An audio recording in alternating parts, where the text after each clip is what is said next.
So, today we're diving into something really special, J. Krishnamurti's The Book of Life. Now, I gotta tell you, if you're expecting one of those typical self-help books, with a neat seven-step plan to instant happiness, well, this isn't it. Not even close. This book is something else entirely. Let's get into why. Right off the bat, this book kind of throws you for a loop because it offers no answers. Seriously, Krishnamurti makes it super clear. There are no easy fixes or secret formulas for your problems in here. It's not a toolkit, it's not a prescription, it's something completely different. And if that wasn't enough, it gets even more radical. It shows no path. That's right. No methods, no systems, no do this and you'll be enlightened kind of deal. You see, Krishnamurti was famously against the whole idea of a guru or a spiritual authority. His whole thing was that truth is something you have to discover for yourself. No one can lead you there. Okay, so if there are no answers and there's no path, what in the world does this book do? I mean, what's the point, right? It's a totally fair question. Well, here's the core idea. It's a mirror to your life. Its whole job is just to reflect you, back at you, to show you your own mind, your own patterns, your own life, but with this incredible unfiltered clarity. It's about seeing yourself exactly as you are, without any of the usual distortions. And the way it does this is pretty cool. It's set up as 365 daily meditations, one for every single day of the year. Each one is just a short, powerful little nugget from his talks. And the idea isn't to memorize them or anything. It's to use them as a spark, a little prompt to help you look inward and understand yourself just for a moment. So this gets us to the big question Krishnamurti is tackling. Why are we so entangled? Why is life so often a struggle? Why do we get so caught up in conflict and anxiety and all that sorrow? He really narrows it down to two main things. First, he talks about our conditioning. And that's basically all the stuff we've soaked up our entire lives, from our family, our culture, our education, all the beliefs and biases that make us react automatically. And the second thing? It's this idea he calls psychological time. And this distinction is absolutely key. So you've got clock time, right? That's simple, practical stuff, setting your alarm, making it to a meeting. But then there's psychological time. And this is purely a creation of our minds. It's where we live when we're replaying old regrets or worrying about what might happen tomorrow. And Krishnamurti says that mental time travel is the real source of our suffering.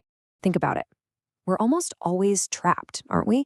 Stuck between regretting the past and feeling anxious about the future. Our mind is like this pendulum, just swinging back and forth between what was and what might be. And in all that swinging, we completely miss the only thing that's actually real right now. Okay, so if that's the problem, what's the way out? Well, Krishnamurti's answer isn't some fancy technique or a 10-step program. It's a total shift in how we see things. He calls it choiceless awareness. And this quote really gets to the heart of it. To know oneself is the beginning of freedom. For him, freedom isn't about changing your job or moving to a new city. It's not even about finding a new belief system. It all starts with the simple, direct, and sometimes difficult act of just understanding yourself. So what is this choiceless awareness? It sounds kind of abstract, but it's actually pretty straightforward. It's the act of just watching your own thoughts and feelings as they pop up. So when you feel angry or jealous or scared, you don't judge it. You don't try to push it away or analyze why you feel that way. You just watch it. It's pure observation without getting involved. Okay, that's the theory. But how does this actually work in real life? Let's take a look at two of the biggest areas where we all struggle: relationships and fear. This is a big one. He says, you and I are the problem, not the world. The world is our reflection. Whoa. What he means is that all the conflict we see out there is just a projection of the conflict going on inside of us. The issues we have in our relationships, the jealousy, the neediness, the expectations, he'd say that stuff doesn't really come from the other person. It comes from our own minds. And what about fear? His take is pretty mind-bending. He says fear is rarely, if ever, about what's happening in this exact moment. It's almost always a product of thought. We're thinking about something bad that might happen, or we're remembering something that did happen and we're afraid it'll happen again. The magic, he says, is that if you can just watch the thought that's creating the fear itself starts to lose its grip. All right, so let's pull together some of the huge takeaways here. First, the present moment, that's the only reality, period. Second, this hunt for security is a total illusion. True peace comes from being okay with uncertainty. Third, fear isn't real in the way we think it is. It's just a thought, and we can observe it. Fourth, real love can only exist when it's free from all that baggage, like attachment and jealousy. And maybe the most important one of all, if you want to change the world, you have to start by understanding yourself. And all of this leads us to what Krishnamurti is really all about, his idea of what freedom truly means. So for him, freedom isn't some prize you win at the end of a long, hard journey. It's not a destination you arrive at after years of meditation. Freedom is right here, right now. It's found in the simple act of being aware from one moment to the next. It's freedom from all our past conditioning, and you find it just by watching this very moment.